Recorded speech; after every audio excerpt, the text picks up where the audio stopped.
I don't know what it is in recent times. There seems to be this battle, well, I guess it's not recent times, between the US and the UK on social media, right? Like someone from the US could be like, oh, I don't understand why they eat mushy peas, and then someone from the UK will be like, well, at least we don't have guns. You know, it gets quite deep quite quickly. And I'm just like, guys, we don't have to hate each other this much for absolutely no reason. Each country has good and bad points, like every country, right? But I wanted to take a little look today at some US versus UK-esque kind of situations happening on social media. Let me tell you now, I won't be having any of this US versus UK in the comments. Let's do this, right? Let's say something nice about each other down below in the comments. Peace. Peace on earth. That's the challenge today. And just before we get into it, do go ahead and consider subscribing. I really want to get this channel, if I can, to 100,000 subscribers. That'd be really nice. And it means I can keep making these kind of videos. Okay, let's have a little look. British and American food on toast. Which one do you think is worse? Starting with America, the country that cowers and collapses to their knees when they see a different culture eat beans for breakfast, despite ironically living right next to Mexico. See, what an unnecessary dig. Come on. It's not everyone. Come on. Chipped beef on toast is sold all over the country, and Americans often tout their love for the cheap processed beef in a flavourless white sauce on... Can I just ask, is this genuinely something that you see over the whole US? Because a lot of the time when people are like, this is what they eat in the UK, some of it I've never seen in my life. So is it a generalization again? I have personally never seen this in my life. I would eat it though. Bread. And then we move on to who great has British scratchy beans plates on like that? toast. A cheap, nutritious and hearty meal, not just eaten for breakfast, but as a flexible option for any meal of the day. Most Brits would have never heard of the other dish in this video, and quite rightly, it looks a bit like baby sick, and eating beans is incredibly based. Personally, I'm gonna have to give my homeland the win in this situation. While the American option wasn't actually too bad, the texture and look threw me off. So, which one do you think wins? That's very fancy beans on toast. I would just put the beans on the toast. What was I gonna say? I would eat that I love corned beef. I would eat that corned beef. I've put worse things on bread. If you know about my cheese melting situation, where I would boil cheese and milk together, pour it over toast and let it like harden a little bit. No wonder I have IBS now. I ruined my gut. I would eat both. I'm sorry, I would eat both. People eat worse things. You know what I mean? Like some corned beef mixed with some white sauce isn't terrible. Beans aren't that bad either, but I mean, I don't, when was the last time I ate beans? Like 2 days ago, but that would have been the first time in like 7 months. We were driving home yesterday down a cute country road, and Sam woke me up to show me something that I've never seen in my entire life. Sam thought it would be funny to get my reaction and then to post it on TikTok to see what other people thought. But basically, it's a little village by Oundle called Stoke Doyle that is twinned with Barcelona. Barcelona? Like, what the freak is that? What? Same size as Barcelona. Same size as Barcelona. Please someone explain. I don't know why he said it's the same size. Did he say same size as Barcelona? Or sign as Barcelona? I swear I've seen this in the US. We have some villages here in the UK, or in England anyway, where they're twinned with a village in a different country, right? I don't really think there's like a proper like reason, like we needed to do this. I think it's just like a peace thing and a friendly thing to be like, you know, we're the same. It's a friendship. It's a friendship almost. I actually don't know why they do it, to be fair, but whenever I see the signs, I'm like, oh, that's nice. But we do have some towns in the UK that are twinned with US North American cities and towns too. You just have to be in the right place. And they're usually really small and really obscure, you know? Who do you think is smarter, America or UK? If we're talking about in general, on average, the UK people are smarter, on average. Can I ask you a question? Can I ask you a question? Sure. Have you ever met someone from the UK who's not able to name 3 countries? Okay, I got a question. Name me 4 states in America besides California, Florida, New York, Mississippi. Okay, he's just gonna say 49 of them and leave one there. No, I'm just saying the ones that everybody knows. And Ohio. Massachusetts, Tennessee, second. Just give me a second. I'll Take your time, but hurry up. New York, I said you couldn't use that. Oregon. Take three. You just make a viral moment. What, Oregon? Yeah. Oregon's a state. It's a state. Oregon? Yeah. Guys, she just said Oregon was a state in America. It is, no? Okay, well, I'm not from there, is it not? Texas, Ohio. I'm just gaslighting you. You're right. I'm just gaslighting you. You just see the face. Can I say something, right? When you see some of these things online, is my neck dirty? Is that, I think that's like a serum I got on my neck. Ooh. When you see some of these things online, right, I know for a fact these videos, not this one necessarily, that looks real, but there's sometimes people go to people in the streets and they pre-plan what they're going to say. So they'll be like, can you pretend to be really stupid? We're going to ask you these questions and you answer this way. It's pre-planned because obviously people want to watch people getting things really, really wrong. So when you see online, like English people speaking to American people or Americans speaking to other Americans saying really stupid shit, a lot of the time it's pre-planned. As real as it looks, they've pre-decided what they're going to say. So don't always believe it, because a lot of the time it's made up. Yes, there are stupid people everywhere. Full stop. I've worked in retail, like I know there are stupid people absolutely everywhere. I worked in retail in the UK, I worked in kind of retail in the US, I was a server in the US. There are stupid people everywhere, let me tell you, they're just different kinds of stupid. But then a lot of the times, these kind of videos, they kind of base people's intelligence on what they know about each other's countries, which is kind of like, why would you know that much in-depth detail about each other's countries? Yes, you may know some things about the UK. Yes, you may know some things about the US. Yes, you may know things about Spain or Australia, but most of the time it's like either stereotypical things or things that are like just basic information. But that's just culture differences. That's just growing up in different countries. We can't base each other's intelligence on what we know about each other's countries, what food we eat, that kind of stuff. You know what I mean? New York and London have the opposite types of people. New York people come out aggressive, but they're actually really kind. Yes, I would agree with that. London people come out kind and are actually very mean. They're Yeah. polite but mean. Yeah. New York is not polite but kind. And I am through and through the New York. Yes. I actually despise the first. I agree with him. People in London are assholes. Not everyone, of course, that's a generalization. They are assholes. I was an asshole when I lived there. Everyone better move out my way because me getting to work is more important than everyone else. And that was everyone else's kind of outlook. You know what I mean? No one has time for anyone. It's very, I don't know whether it's very, not northern England, because people in the north are very friendly, but very much, and like if you go south down towards Cornwall, very, very friendly. But the London kind of, that kind of area, there's friendly people, of course. But the general thing when you're traveling around is it's very straightforward. Get out my way. I'm getting from A to B. You know what I mean? It's very much like that. I've been to New York a few times and everyone's really fucking nice. And if they hear your accent and you feel a little bit lost, they help you. You know what I mean? They'll help you out. It's good people. London is very, but you know what the thing is about London? Everyone's stressed out because they're paying too much rent. Their jobs are fucking horrible. They have to get on the tube every day. Well, they don't have to, they can get a bus, but that's even worse, in my opinion. They're overcrowded, it's hot, it's sweaty, London isn't a good time, unless you're like visiting for a day. We've been driving for 10 hours and we're still in Texas. How have we not even left the state yet? Oh, cows. Oh, horses. Stop driving slow in the left lane, you son of a bitch. Oh, Trump flag. Oh, nice blinker, asshole. How long have we been driving for? 2 hours? Oh, the local accent has changed twice. And I think the local name for bread has changed about 4 times. Oh, look, we're in a new country now. Oh, come on. Learn to use your indicator, you wanker. Very true. She's doing a very posh English accent though. I doubt very much they would say wanker like that. Well, the US is huge. We know this. It's very much still one country, but it's huge. I was talking England because I only lived in England, in the UK. If you can go from one place to another and there'll be a completely different accent. Where I live now, compared to where I used to go to school, for example, the accent's different. And it's like 40 minutes away.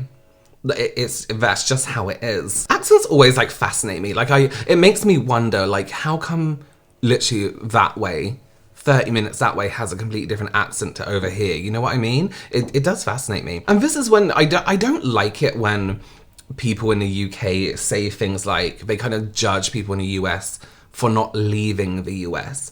because although it's like it's huge, and every state I've been to feels like its own separate place from the other. You know what I mean? It feels like you're in a different country. New Orleans compared to New York. New York compared to Florida. Florida compared to California. You know what I mean? Like it's completely different. It's a different situation everywhere. Whereas I could go to a different county in the UK and it be like the same.